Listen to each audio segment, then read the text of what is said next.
Once upon a time, in a small town nestled between rolling hills, lived a shoemaker. Now, this wasn't just any shoemaker. He was known far and wide for his wit, which was as sharp as the needles he used. His name was Finn, and though he was poor in coin, he was rich in cleverness. One day, a wealthy merchant, known for being rather smug and proud of his riches, strode into Finn's humble shop. He looked around with a sneer, his fine silk clothes a stark contrast to the worn leather scraps scattered about. "I hear you're a clever man," the merchant said, his voice dripping with condescension. "They say you can solve any riddle. I have a proposition for you, shoemaker." Finn, who was busy hammering a sole onto a boot, looked up and smiled calmly. "I'm always up for a challenge, sir. What do you have in mind?" The merchant's eyes gleamed. "I will give you a bag of 100 gold coins if you can perform 3 impossible tasks for me. But if you fail even one, you will work for me for free for a whole year." The people who had gathered outside the shop gasped. A year of free labor would ruin Finn, but Finn didn't even flinch. He simply nodded and said, "I accept your challenge. What are these 3 tasks?" The merchant grinned, certain of his victory. First, he declared, "You must drink the entire ocean dry." A wave of murmurs went through the crowd. That was impossible. But Finn just chuckled. "That's an easy one," he said. "But first, you must do something for me. You see, many rivers and streams flow into the ocean. To drink the ocean, I need you to first stop all the rivers from pouring more water into it. Once you've done that, I'll gladly drink it dry."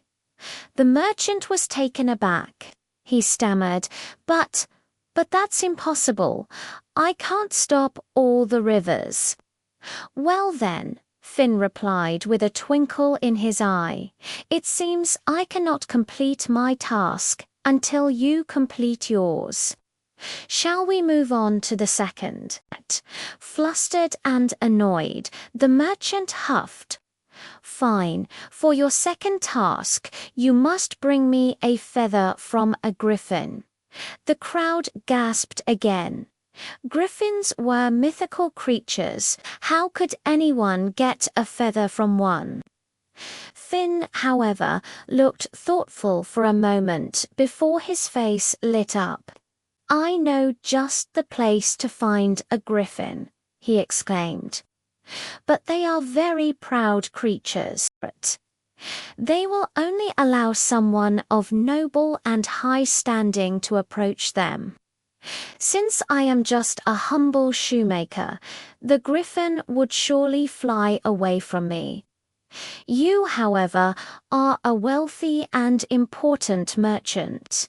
It should be a simple matter for you to walk up and pluck a feather.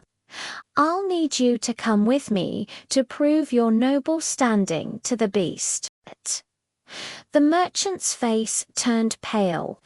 The thought of facing a fierce, mythical griffin, even if it did exist, was terrifying.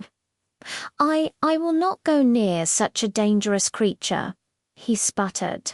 "A pity," Finn said, shrugging. "Then I'm afraid I can't get the feather for you. 2 tasks down. What is the third and final task?" Now visibly angry and desperate, the merchant yelled, "For your last task, you must fetch me a handful of lies." Finn's smile widened.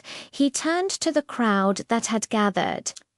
"My dear friends and neighbors," he began, his voice ringing with sincerity. You all know me. I am a poor but honest shoemaker. I have never cheated anyone, never told a lie, ... He went on, talking about his honesty and his simple life. But as he spoke, the merchant suddenly shouted, "Stop! Stop!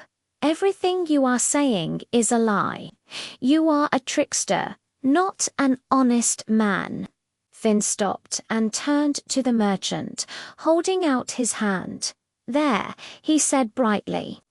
"You yourself have just shouted that my words are a handful of lies. Please, give them to me so I can complete the task." The merchant stood there, mouth agape, completely defeated. He had been outsmarted at every turn. The crowd erupted in laughter and applause. Defeated and humiliated, the merchant had no choice but to hand over the bag of 100 gold coins.